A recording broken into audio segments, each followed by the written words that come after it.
የሩሲያ ጦር እጅግ ግዙፍ የተባለ የኒውክሌር መሳሪያ ፍተሻና ልምምድ እያደረገ ይገኛል። ከ60 ሺህ ሰራዊት በላይ ያሰማራው በመቶዎች የሚቆጠሩ የጦር ጀቶችን፣ ሰርጓጅ መርከቦችን ጨምሮ ስትራቴጂያዊ የሚሳኤል ጀልባዎችን ያቀፈው ይህ ልምምድ በግዝፈቱ ዓለምን እያነጋገረ ይገኛል።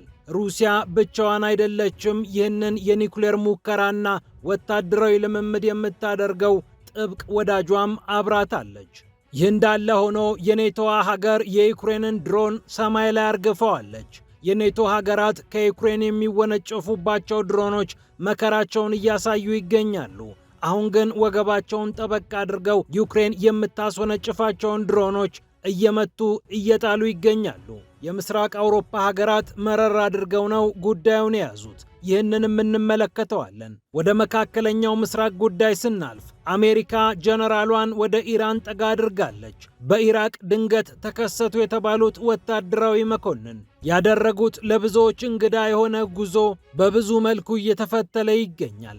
ሰውየው አሁን ስልጣን ላይ የሌሉ ጀነራል መሆናቸው በእርግጥ እዚያ ምን ሊሰሩ ነው የሄዱት አስብሏል። ጉዳዩ ከትራምፕና ከኢራን ጋር ተገናኝቷል። ይህንንም ይዘናል። ከዚሁ መስመር ብዙም ፈቀቅ ሳንል ወደ ተባበሩት አረብ ኤምሬትስ በሚስጥር ጦሯን የላከችው ግብፅ በሀገሯ ከፍተኛ ውዝግብ ተነስቶባታል። የጦር ጀቶቹ፣ የአየር መከላከያ ስርዓቶቹ፣ ወታደሮቹ እንዴት ባህር ተሻግረው እዚያ ደረሱ? ጉዳዩን በተመለከተ ማን ምን ያውቃል የሚለው ጉዳይ እንደ እሳት ተንቦግቧል። እንዲሁም ዓለምን ያስጨነቀው ኢቦላ በከፍተኛ ፍጥነት እየተዛመተ ይገኛል ብሏል የዓለም የጤና ድርጅት። ከምናስበው በላይ ነው፣ ከገመትነው በላይ ሆኖብናል ሲል የዶክተር ቴዎድሮስ አድሃኖም መስሪያ ቤት ይፋዊ መግለጫ ሰጥቶበታል። የተቋሙ አሉ የሚባሉ ባለሙያዎችም ለአስቸኳይ ስብሰባ ተጠርተዋል። ይህንንም እንመለከታለን። ፒያሳ ኔትወርክን ስትከታተሉ ሁሉንም በጥልቀት ታገኛላችሁ። ፒያሳ ኔትወርክን ሰብስክራይብ፣ ላይክና ሼር በማድረግ የፈጣን የተአማኒና የጥልቅ ዘገባዎች ቤተሰቡን ስንል አክብሮታዊ ጥሪያችንን እናቀርባለን። ብስራት ከፈለኝ ነኝ። አሁን ወደ ጉዳዮቻችን አለፍን።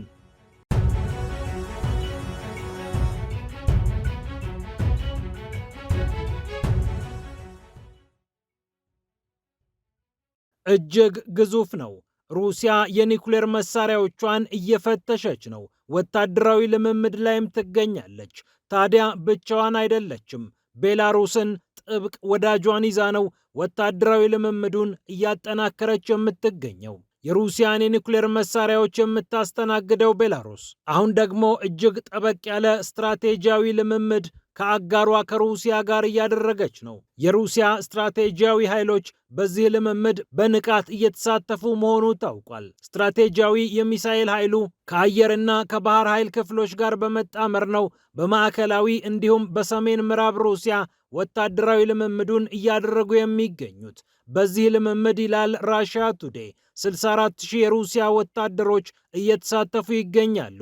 7800 ወታደራዊ ተሽከርካሪዎች፣ 200 የሚሳኤል ማስወንጨፊያዎች፣ 140 የጦር አውሮፕላኖች፣ 73 መደበኛ መርከቦች፣ 13 ሰርጓጅ መርከቦች ከ8 ስትራቴጂያዊ የሚሳኤል ጀልባዎች ጋር ተጣምረው ነው ልምምዱን የሚያደርጉት። ሩሲያ ድንገት ወረራ ቢከሰት፣ ጠላት ቢያጠቃ እንዴት አድርገን እንደምንከላከል ከወዲሁ እንለማመድ ብላ ነው ከቤላሩስ ጋር በልምምዱ የገባችበት። ላለፉት 3 ዓመታት የሩሲያን የኒውክሌር መሳሪያዎች ይዛ በወታደራዊ ልምምድ እየተሳተፈች የምትገኘው ቤላሩስም ከዚህ ጠለቅ ያለ ልምድ እያገኘች እንደሆነ ታውቋል። ኒውክሌርን እንደ ዣንጥላ ዘርግተው የኒውክሌር ጥላ እየሰሩ የሚገኙት እነ ፈረንሳይ እነ ጀርመንን ጨምሮ ሌሎችንም ሀገራት በኒውክሌር ጥላችን ስር ግቡ እያሉ እየወተወቱ ይገኛሉ። ምክንያት ተደርጋ የተቀመጠችው ደግሞ ሩሲያ ናት። ሁኔታው በዚህ ከቀጠለ ታጠቃለች የተባለችው ሩሲያ ልትጠቃ ትችላለችና ከወዲሁ መለማመድ አይከፋም ብላ ነው ሞስኮ በልምምዱ ላይ የምትገኘው። አንዳንድ የኔቶ ሰዎችም ጠባጫሪ ንግግር ማድረግ ጀምረዋል። ከሰሞኑ የሊቱዌኒያ የውጭ ጉዳይ ሚኒስትር የሆኑት ኬስቱቲስ ቡድሪስ ለምን ፈጥነን የሩሲያውን ደሴት ካሊኒንግራድን አንይዘውም፣ ድንገት እናስጨንቃቸው ብለው ጥሪ ማቅረባቸው የሚታወስ ነው።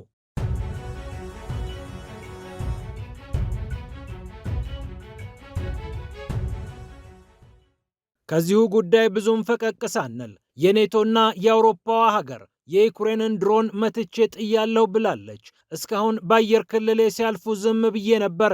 ለመጀመሪያ ጊዜ የዩክሬንን ድሮን መትቼ ጥያለሁ ብላለች። ሀገረ ኢስቶኒያ እዚህ ውሳኔ ላይ የደረሰችው የአየር ክልሏን ማስጠበቅ ስለነበረባት እንደሆነ ሃኖ ፔቭኩር የተባሉት የሀገሪቱ የመከላከያ ሚኒስትር አሳውቀዋል። ሰሜን ምዕራብ ሩሲያን ለመምታት እየተወነጨፉ የነበሩት የዩክሬን ድሮኖች የኢስቶኒያን ሰማይ ሰንጥቀው ነበር ሊያልፉ የነበሩት። ላቲቪያ በአየር ክልልሽ አንድ ድሮን እየመጣ ነው ብላ ጥቆማ ሰጠች። ኢስቶኒያ ደግሞ የጦር ጀቷን አስነስታ ድሮኑን ሰማይ ላይ መታችው።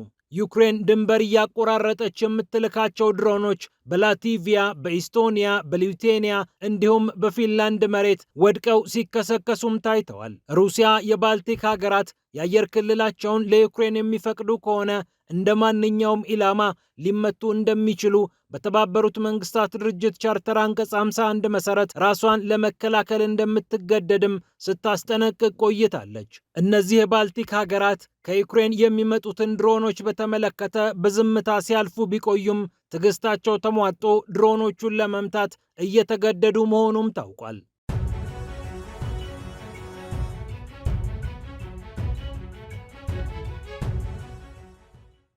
ወደ መካከለኛው ምስራቅ ጉዳይ ስናልፍ አሜሪካ ጀነራሏን ወደ ኢራን ጠጋ አድርጋለች። ድንገተኛ እንግዳ ሆነው ባግዳድ የገቡት የአሜሪካው ጀነራል የጉዟቸው ዓላማ እየተመረመረ ይገኛል። ከአርብ ዕለት አንስቶ ባግዳድ የሚገኙት በሀገሪቱ የፍትህ ስርዓት ውስጥ የሚገኙ ሰዎችን፣ የፓርላማ አፈ ጉባኤዎችን እያነጋገሩ የሚገኙት ሰው ጀነራል ዴቪድ ፔትሪዮስ ይባላሉ። የሀገሪቱ ጦር አዛዥ ሆነው ሰርተዋል። የአሜሪካን የስለላ ተቋም ሲአይኤንም በመምራት ይታወቃሉ። በኢራቅ ዘመቻ ደግሞ ስማቸው ጎልቶ ይነሳል። ሳህዋ ወይም መነቃቃት የሚለውን ፕሮጀክት በኢራቅ ከነደፉት ሰዎች መካከል ዋነኛው ናቸው። እንደ አውሮፓውያን አቆጣጠር ከ2007 እስከ 2008 ድረስ በኢራቅ የሚገኘውን አልቃይዳ ለማጽዳት ጀነራል ዴቪድ ፔትሪዮስ ሳህዋ የተባለውን ፕሮጀክት አንቀሳቅሰዋል። ታዲያ ባግዳድ ገብተው ምንድን ነው የሚሰሩት የሚለው ጥያቄ የብዙዎች ሆኗል። ኒው አረብ እንደዘገበው የጀነራሉ ጉዞ ከትራምፕና ከኢራን ጋር የተገናኘ ነው። የአሜሪካው ፕሬዝዳንት ዶናልድ ትራምፕ በኢራቅ የሚገኘው መንግስት በእርሳቸው ምስል እስካልተቀረጸ ድረስ እንደማይቀበሉትና ኒውዮርክ የሚገኘውን የኢራቅን ገንዘብ እንደሚያግዱት ባሳዩት መሰረት ኢራቅ እጇን ሰጥታ ለሰውየው ይስማማሉ የሚባሉትን አዲስ እጩ ጠቅላይ ሚኒስትር ማቅረቧ የሚታወቅ ነው።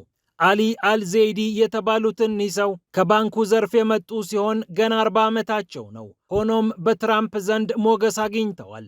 እናም እርሳቸውን ለመርዳት በሀገሪቱ ያለውን የጸጥታ አወቃቀር ለማሻሻል እና በአሜሪካ መልክ እንዲቀረጽ ለማድረግ ጀነራሉ ወደ ባግዳድ ሳያቀኑ አልቀሩም ነው የተባለው። ለማደራጀት ካሰቧቸው የጸጥታ ተቋማት መካከል ደግሞ የጸጥታ ሚኒስቴር ይገኝበታል። ይህ ሚኒስቴር መስሪያ ቤት ህዝባዊ ሚሊሻ በመባል የሚታወቀው ለኢራን በመወገኑ በአሜሪካ ዘንድ ስሙ የሚጠለጠለው የጸጥታ ክፍል ይገኝበታል። የፌዴራል ፖሊስን፣ የድንበር ፖሊስን እና ሌሎችንም የጸጥታ ክፍሎች አንድ ላይ በማድረግ ተጠሪነታቸው ወደ ማዕከል እንዲሄድ ጀነራሉ ሊያደራጁ እንደሚችሉም እየተነገረ ይገኛል። በዛው በመካከለኛው ምስራቅ ስንቆይ በሚስጥር ወደ ተባበሩት አረብ ኤምሬትስ እና ወደ ተለያዩ የገልፍ ሀገራት የተጓዘው የግብፅ ጦር መነጋገሪያ መሆኑን ቀጥሎበታል። ግብፅ ሆዬ ለማንም ሳታሳውቅ በሚስጥር የጦር ጀቶቿን፣ የአየር መከላከያ ስርዓቶቿን ወደ ተባበሩት አረብ ኤምሬትስ፣ ወደ ሳውዲ አረቢያና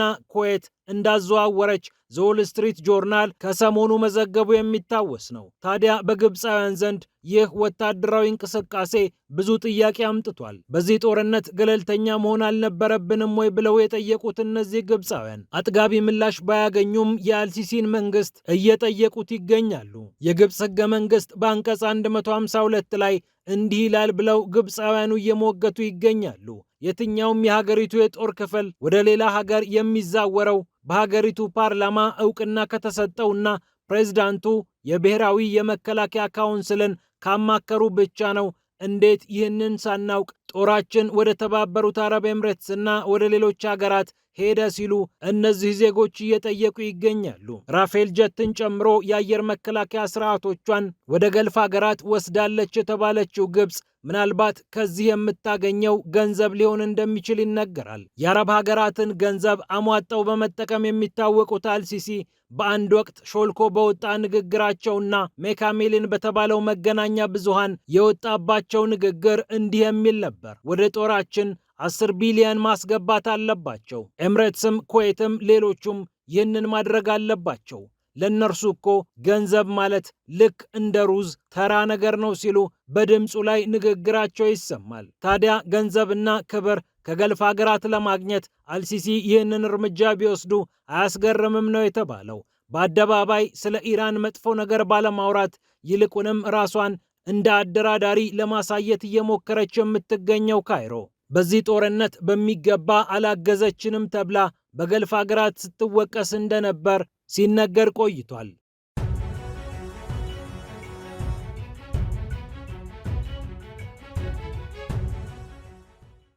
በመጨረሻም የኢቦላ ነገር አሁንም አሳሳቢ ሆኗል። የዓለም የጤና ድርጅት ካሰብኩትና ከገመትኩት በላይ ኢቦላ እየተዛመተ ነው፣ ምናልባትም እኛ ከተከታተልነው በላይ ችግሩ አድማሱን ሊያሰፋ ይችላል ሲል የጤና ድርጅቱ አሳውቋል። 131 ሰዎች በሞቱበት ከ500 በላይ የሚሆኑ ሰዎች በቫይረሱ እንደተጠቁ የሚያሳዩ መረጃዎች እየወጡ ባሉበት ሰዓት ነው የዓለም የጤና ድርጅት ይህንን ያለው። የጤና ድርጅቱ አሉ የሚባሉ ኤክስፐርቶች በአስቸኳይ እንዲሰበሰቡ አስቸኳይ ስብሰባም ጠርቷል። ከ50 ዓመት በፊት በአፍሪካ ተከስቶ ከ15,000 ያላነሱ አፍሪካውያንን የገደለው ኢቦላ ከሰውነት በሚወጡ ፈሳሾች የሚተላለፍ የመግደል አቅሙም ከፍ ያለ የሆነ በሽታ ነው። በዲሞክራቲክ ሪፐብሊክ ኮንጎ ደግሞ ደጋግሞ ተከስቷል። ዩጋንዳም ገፈት ቀማሽ ሆናለች። ፒያሳ ኔትወርክን ስትከታተሉ ስለቆያችሁ ክብረት ይስጥልን ብለናል። ፒያሳ ኔትወርክን ሰብስክራይብ፣ ላይክና ሼር በማድረግ የፈጣን የተአማኒና የጥልቅ ዘገባዎች ቤተሰቡን ስንል በአክብሮት ጋብዘናል። ብስራት ከፈለኝ ነበርኩ። ሰላም ለዓለማችን።